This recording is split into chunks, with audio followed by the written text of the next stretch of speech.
Magandang araw sa inyong lahat mga boss. Dito po tayo sa likod ng bahay ngayon at naglilinis po tayo. Kinakalkal po natin yung mga tambak dito dahil aalagaan po natin ito ng bibi, no? Napakarami pong basura yung kinakalkal ko dito at ayan, sinunog ko pa yung iba. Ayan, no? Kaya naman kinakalkal ko to mga idol dahil gusto ko pong mag-aalaga ng bibi dito, tsaka manok, no? Pa pong iba na pwede nating alagaan dito sa ating likod ng bahay, no? At doon naman po banda mga idol, ayun po yung ating garden po. Tinataniman po natin ng mga gulay, talong, sitaw, saka siling haba, lahat po, pichay. Ayun po. Yan, 'di ba? Kung makikita po natin dito banda, ito po yung kakalkalin natin. Ayan. Dito.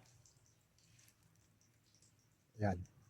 Dahil sa banda na yan mga idol, dyan po ako mag-aalaga ng manok. At dito naman na side, dito po ako mag-aalaga ng bibi. Kumbaga itong poste na to, ihaharang ko po sa kanila. Nang sa gayon po ay mahihiwalay po yung manok sa bibi. Ba? So ayan, napakaganda din po na option to mga idol. Gawa ng, siyempre nagtatanim po tayo ng gulay, di ba? Po tayo ng manok tsaka bibi. Pagdating ng araw na dumadami na po yan, ay hindi na po natin kailangang bibili ng gulay sa palengke para sa ating ulam. Hindi na po tayo kailangan na pupunta ng palengke para bibili ng manok kapag tayo na po may manok. Yan po ang advantage dyan. Pag gusto din po nating magkaldereta ng bibi, ay hindi na po natin kailangan maghanap ng bibi. Bibili po. Dahil meron na po tayong alaga. No? Sa mga gulay pa lang po natin kapag namumunga po yan, hindi na po tayo kailangan pupunta sa palengke. Ang pupuntahan na po lang natin sa palengke niyan ay bibili po tayo ng bawang, sibuyas, kung ano pa dyan. Yung wala dito sa ating tanim. No? So yan po ang advantage mga idol. Kaya naman po kinakalkal ko po to. Napakarami pong napakaraming tambak at yung mga bato, ayun, andun sa gilid ko linalagay.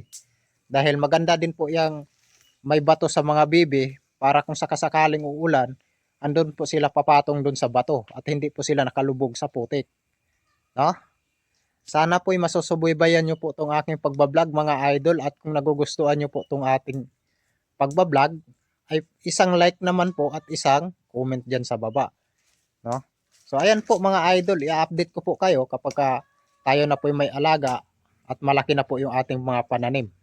Ayan, maraming salamat po sa inyo at God bless po sa inyong lahat mga idol. Bye-bye.